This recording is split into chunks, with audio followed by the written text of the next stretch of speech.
Corey Swargas here with Vernon Cathey before Power Slap 1. How you doing, my man? I'm doing great. Everything's great.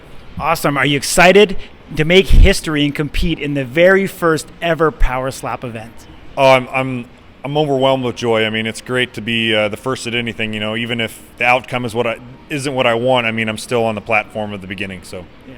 I mean, you guys flew in on Monday. You know, you've been running around like crazy. Are you blown away by the amount of attention that is being placed upon Power Slap in such a short period of time? Oh, yeah. I mean, the attention level is just insane. I mean, from what they're doing, and I know it's working because, like, I've gone to multiple places here in Vegas and people recognize me. So, I mean, it's getting out there very quickly. Yeah. Do you enjoy being in, the actual spotlight itself? Oh, yeah. I've had a couple people come up to me. They take photos and, they're like, oh, we didn't want to bother you. And I'm like, post it. Tell people that I'm okay to talk to. Like, when I'm in the public, I'm perfectly fine talking to people. So, yeah. Looking back at the actual show itself, was it portrayed the same way that you thought it would by actually being in the house versus how they edited it? Or do you think there's a bit of discrepancy between the actual editing from the way that the show unfolded of being there in person? Oh, there's some stuff that happened. The editing was done in a way I think that was good for TV, but I didn't think they did anything to portray a different persona of anybody. Okay. I mean, by the end of it, you seemed like you had enough. Would you sign up for it again? Yeah, I'd sign up for it again. I mean, it's the opportunity. I'm trying to build other stuff other than, my career in slap. I'd like to progress in other things. So getting my name out there and, that's the only way you're going to do it is if you take risk. And that was a risk, so I took it. So, I mean, focusing now on Ahjay Hintz coming up for that title match, first light heavyweight, championship. What do you think of Ahjay as a competitor, and do you see yourself having any distinct advantages over him? Oh, he's going to be a great competitor. Probably my advantage over him is the accuracy. They're going to be really, really into clubbing and different penalties. So, I mean, if it goes all 3 rounds and we don't get knocked out, I think I'm going to win just on accuracy and not getting any penalties. Okay. I know there's been some rule changes. I know you guys are going into some rules meetings. What has changed from, when you guys were here in December? I don't know if any rules have really changed. They're telling us that the commission is just like, they're hammering down on stuff on the placement of the hand and your feet and stuff like that. I had a discussion about what I did with my feet, so we're going to have another discussion tomorrow because I drive my heel down before I throw. It's not actually a lift, it's a push down. So, we're just discussing it, and I'm just going to have to do whatever they want me to do. Obviously with the actual striking, trying to get some of the fouls out, obviously it's trying to get some of the clubbing, make it a little bit more safer for the competitors, can lead to more decisions. Have they spoken to you about how they are going to judge those decisions? Is it based off damage? Is it based off step backs, knockdowns? Do you know anything about that? Yeah, they're going to be based off of how well you take the slap. So, I mean, if you get 3 good ones and the one person took the 3 better than the other one, like the other one stumbles and stuff like that, they're going to rate it on not necessarily damage, but on your ability to stand up and take it. Okay, awesome. Going back to Ahjay, he seems to be touted as having, the strongest neck in the house.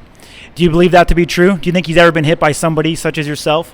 No, he's never been hit as hard as I can hit him, but I would say he does have the strongest neck besides maybe Dwayne.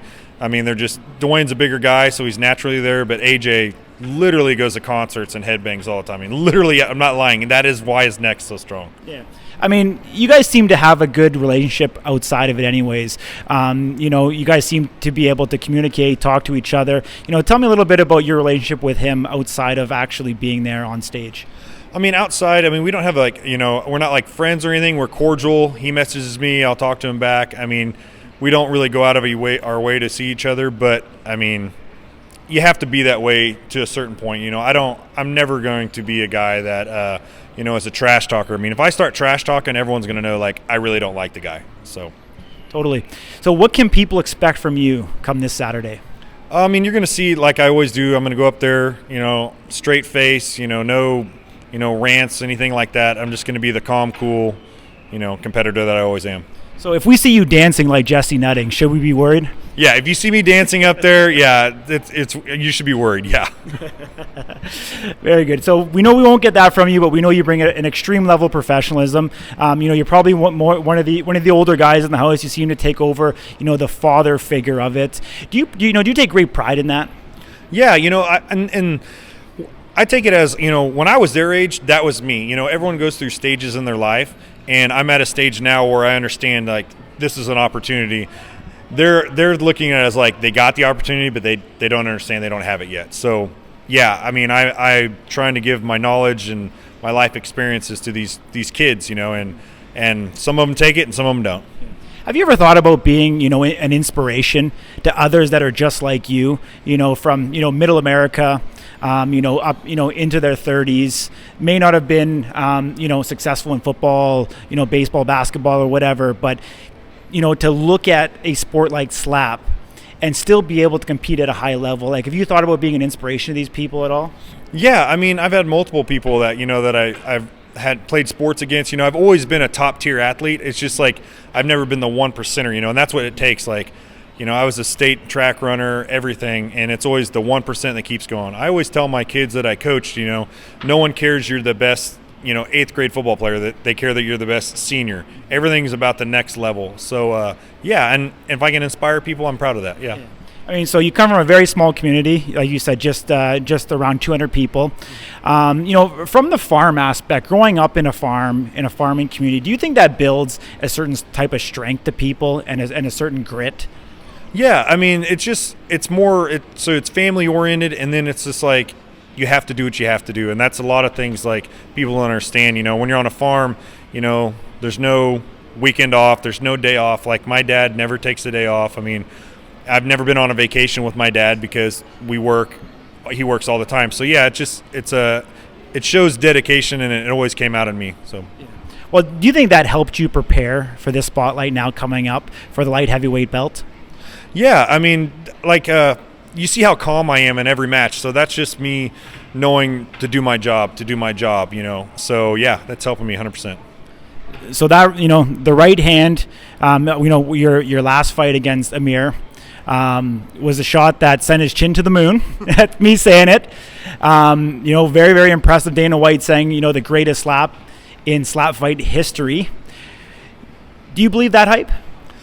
To a point, I do. I don't know if I'll ever hit anyone that hard again. I don't get upset and mad very often, but as you saw on the TV show, people saw me talking and everything. It was just the situation we were in and the amount of time we were in the house, and then this guy came in late. It just upset me. So I hit him harder than I probably would have hit anyone else. And it was just my emotions coming out, but my emotions don't come out physically, through my face and verbally. So I just had to show it. So was that 3 weeks of being the house of anger coming out in one slap? 100%. Nothing against him. It was just I was done. I was over with, and I needed to win. Yeah. So Corey Swergos here for Slap News with Vernon Cathey. We wish you the absolute best coming up in this title fight, and we hope to have you back again. Yeah, I appreciate it. Thank you, guys.